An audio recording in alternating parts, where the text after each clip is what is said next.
50% మార్కులు వస్తే వ్రాత పరీక్షలో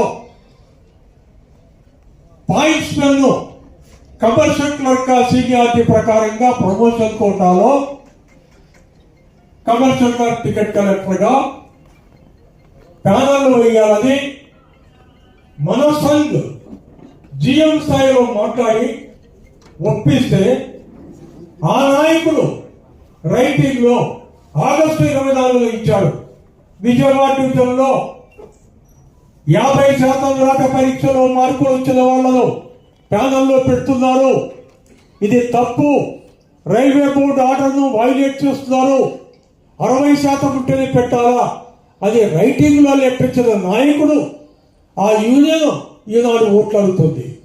కానీ వారిని ఓడించి జిఎంను ఒప్పించి 50% మార్కులు వచ్చినటువంటి